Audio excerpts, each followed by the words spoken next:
What did your parents blame you for that turned out to be their own fault?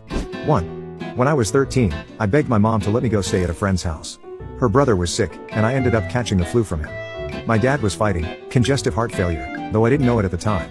When I caught the flu, I passed it to him, which turned into pneumonia and hastened his death.